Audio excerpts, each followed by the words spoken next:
Hola a todos, mi nombre es Julie Narváez, soy médica radióloga y hoy en esta presentación titulada Lo que no se pregunta no se ve, vamos a hablar sobre el interrogatorio dirigido en resonancia magnética de mama con énfasis en esta palabra dirigido. Me he planteado tres objetivos para el desarrollo de este curso. El primero es sensibilizar al equipo de trabajo compuesto por tecnólogos y el personal de enfermería sobre la importancia del interrogatorio clínico dirigido en resonancia de mama. Nuevamente enfatizo en esta palabra dirigido porque las pacientes no son médicas, no son profesionales en salud. Ellas entran en un estado de completa vulnerabilidad tan pronto están en la institución en condición de pacientes y es responsabilidad nuestra de las personas con formación en salud de dirigir el interrogatorio y los datos clínicos que van a ser relevantes para nosotros. Quizá para la paciente no es relevante a que haya tenido unos implantes mamarios y se los quitaron porque se rompieron, pero para nosotros sí. O para ella quizá no es relevante que le quitaron esos implantes porque hizo un síndrome de Asia, una artritis reumatoide, un lupus, pero para nosotros sí.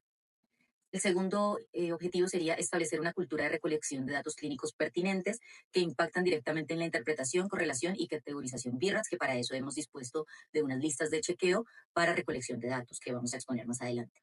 El tercer objetivo es ilustrar con casos reales cómo la falta o presencia del interrogatorio adecuado cambia la interpretación y el manejo. Ya entrando en materia, ¿cómo vamos a hacer ese famoso interrogatorio dirigido? Entonces, la propuesta es hacer una lista de chequeo con los datos clínicos más relevantes para la toma de decisiones y la interpretación de hallazgos. Empezando con el primer paso, que sería la información de la resonancia magnética, información general, donde marcamos si esta es la primera resonancia de mama de la paciente, si hay alergias conocidas a los contrastes que usamos, por más que en resonancia no usemos contrastes yodados, estamos en el servicio de imágenes, donde hay pacientes que se van a hacer si tienen algún antecedente oncológico, estudios de estadificación con tomografía y con yodo. Es importante dejar en nuestros datos, en nuestras bases de datos, el registro de esta paciente si tiene algún antecedente de alergia a contrastes que usamos en el servicio. Alergia al gadolínio, motivo de solicitud en un espacio para anotar libremente. Si es un estudio de tamizaje, es decir, si la paciente está sintomática, si tiene una masa, si tiene secreción por el pezón, si tiene una ecografía que dice que le encontraron un nódulo, eso son hallazgos, por lo tanto, eso no es un estudio de tamizaje, eso es un estudio diagnóstico. El estado hormonal, la última menstruación en pacientes en edad fértil, si está cruzando por la menopausia, si está usando terapia de reemplazo hormonal, anticonceptivos o si está tomando algún tratamiento hormonal como tamoxifeno. Y si hay alguna condición en general importante para mencionar, como claustrofobia, alergia, si hay algún problema con el acceso venoso, si tiene marcapasos o algún otro dispositivo médico en el tórax. El siguiente punto son los antecedentes oncológicos. Este antecedentes oncológicos del seno específicamente va a ser como el punto más extenso, ¿sí?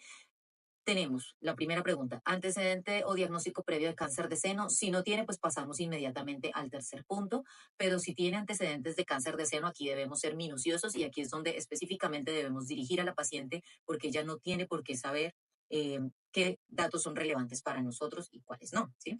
Entonces, lo primero sería el diagnóstico, si tiene el qué año de diagnóstico se hizo, especificado por cada seno, si es que fue bilateral, la lateralidad, qué tipo de tratamiento recibió, si se hizo cirugía, si se hizo quimioterapia, radioterapia, hormonoterapia u otras terapias como la inmunoterapia, si le realizaron ganglio centinela o qué tratamiento tuvo en la axila. Recuerden que por lo general el tratamiento en mama lleva también complementariamente un tratamiento en axila y para nosotros es importante hacer la diferenciación entre si fue un ganglio centinela o un vaciamiento ganglionar. Las pacientes generalmente saben y te responden eso.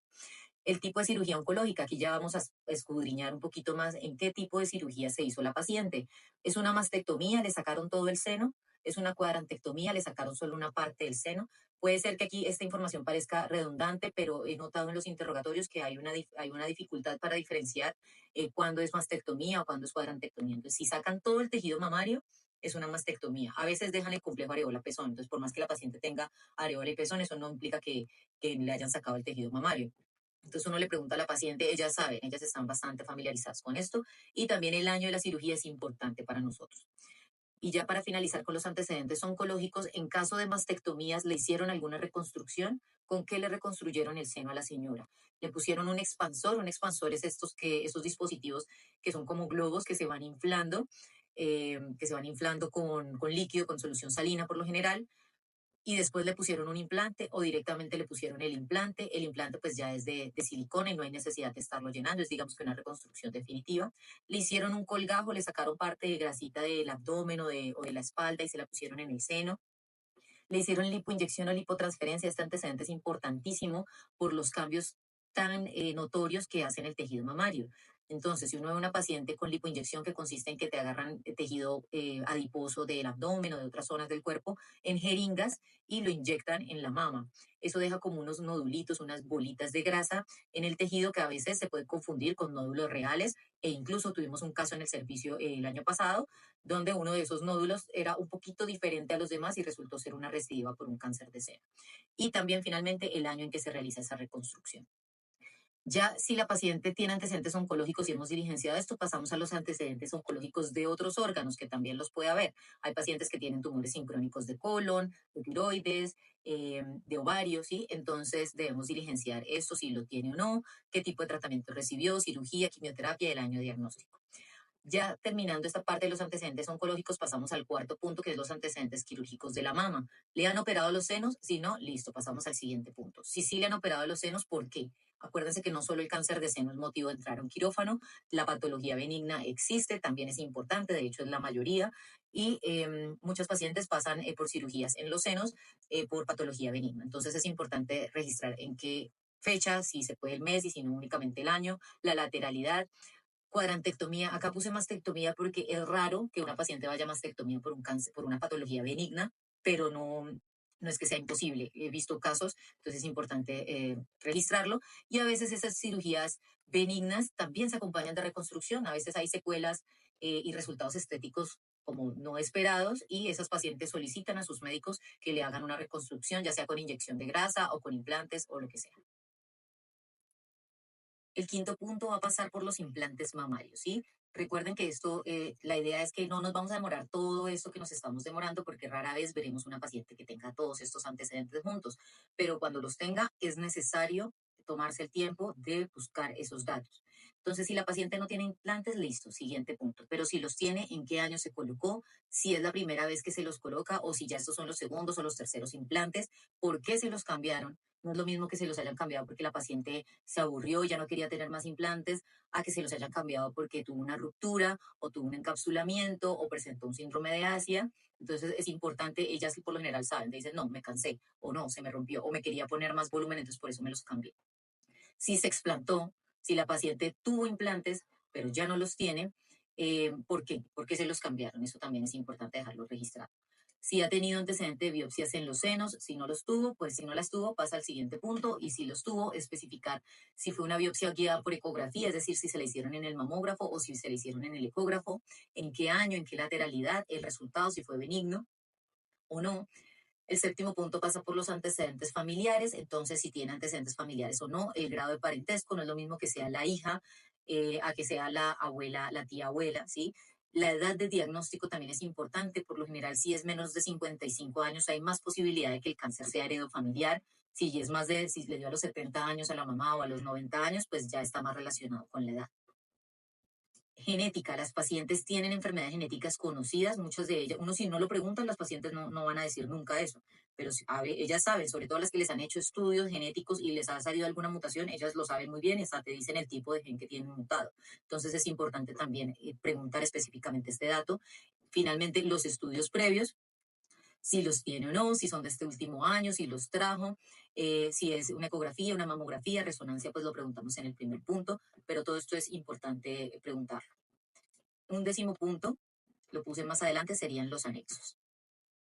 Entonces, para exponer cuáles son o cuáles han sido las dificultades que hemos tenido con este listado de recolección de datos, he preparado dos casos clínicos donde se exponen los errores de interpretación relacionados con los datos clínicos aportados.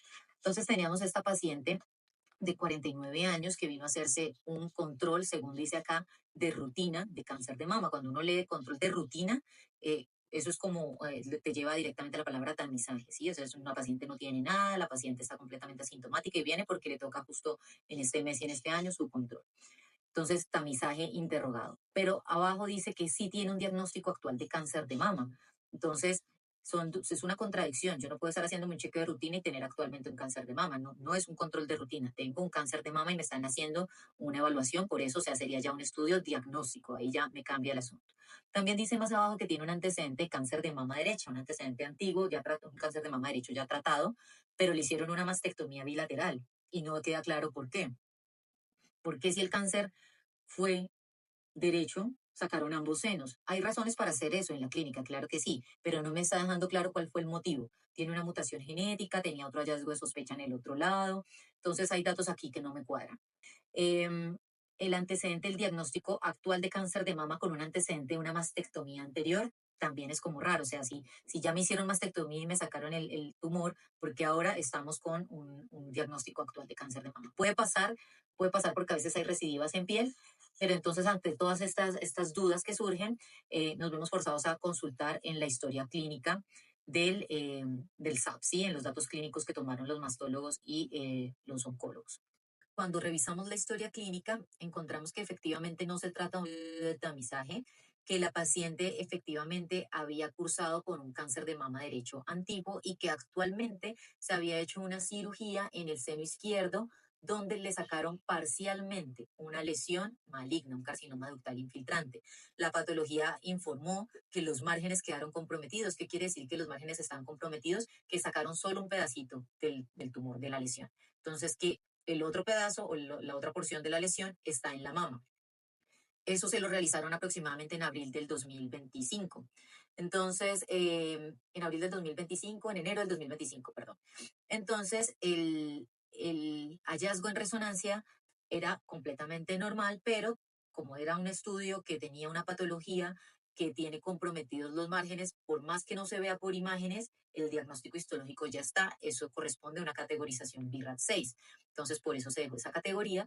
Se entendió también por qué se había hecho una mastectomía bilateral, porque la paciente es portadora de una mutación genética PALB2, pero resulta que esta paciente, la mastectomía, el tipo de técnica que usaron, coincidió con que dejaron tejido residual en ambas mamas. Entonces, es probable una recidiva en esta paciente completamente y el diagnóstico histológico de cáncer de seno parcialmente resecado en el lado izquierdo nos obliga o nos corresponde con una categorización BIRAT 6 y así se dejó el informe. Y aquí viene el drama. Entonces, claro, se va la paciente con un diagnóstico de un BIRAT 6, cursando actualmente con un cáncer de mama, pero resulta que esto no correspondía con la paciente. Tuvimos tan mala suerte de que habían errores en la lista de recolección de datos nuestros y también errores justamente en la historia clínica, ¿sí? En la historia clínica, por error, uno de los médicos copió y pegó el informe de anatomía patológica de otra paciente con tan mala suerte también que tenía un diagnóstico actual de cáncer de mama. Entonces, la paciente, al notar esa discordancia entre sus datos y los datos que estábamos registrando en la resonancia, acude con nosotros, hablamos con ella, yo hablé con ella personalmente, revisamos, corroboramos con el mastólogo, efectivamente se trataba de un error de digitación y de transcripción, por lo cual tuvimos que recategorizar, reevaluar todo, hablar con ella y pedirle que nos espere unos minutos en la sala mientras hacíamos la corrección del informe. Fui nuevamente a revisar la historia clínica y encontré esta vez una nota de evolución, aparte del 28 de abril del 2025, donde aclaraba el doctor que esa patología, ese informe de anatomía patológica, era un error de transcripción y no correspondía con esa paciente.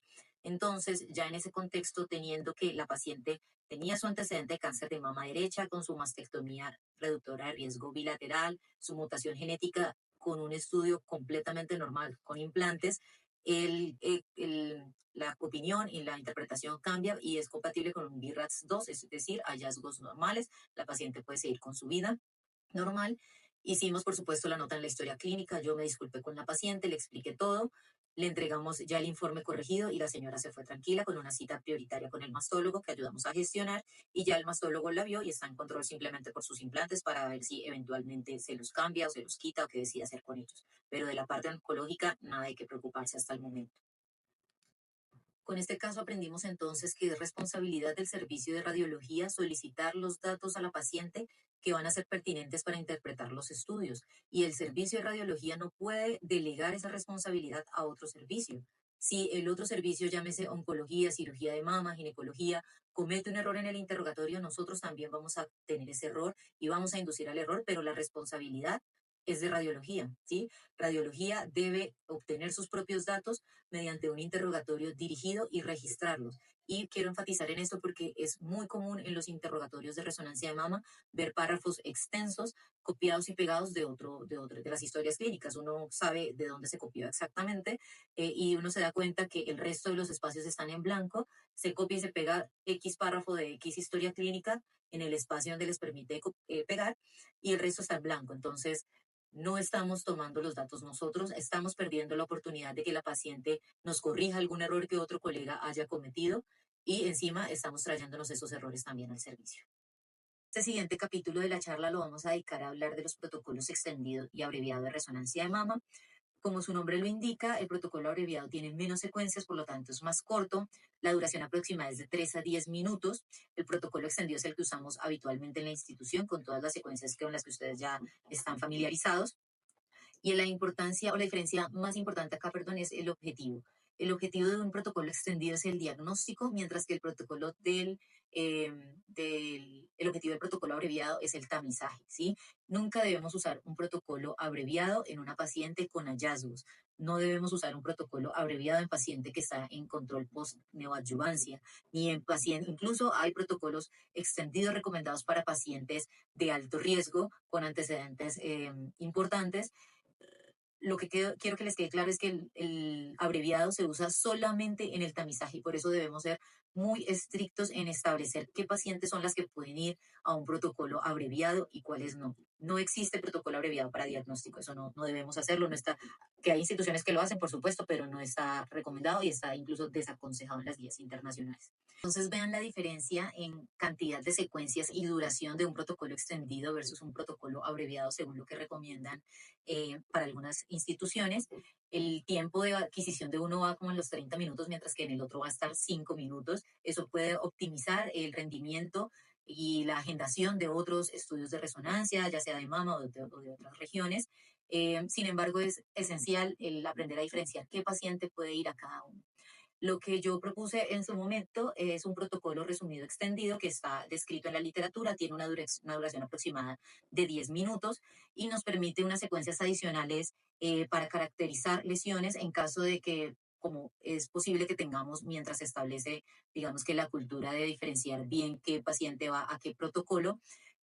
Puede que haya algunas pacientes que se hagan un protocolo abreviado y resulta que requerían un extendido. Entonces, este protocolo es como un punto intermedio para transicionar hacia una implementación eventual de un protocolo abreviado ya de 5 minutos como mucho, donde si encontramos alguna lesión, pues la vamos a poder caracterizar un poco mejor sin necesidad de indicar nuevamente un extendido. Entonces, eso es lo que hemos propuesto. Sin embargo, en el momento, hasta ahora he visto solamente protocolos extendidos, pero es muy importante antes de implementar los protocolos abreviados, este tipo de jornadas de capacitaciones que estamos haciendo para que todo el servicio hable el mismo idioma, para que todos tengamos claro qué es un tamizaje y qué es un estudio de diagnóstico y ahí sí empezar a hacer la implementación de estos protocolos.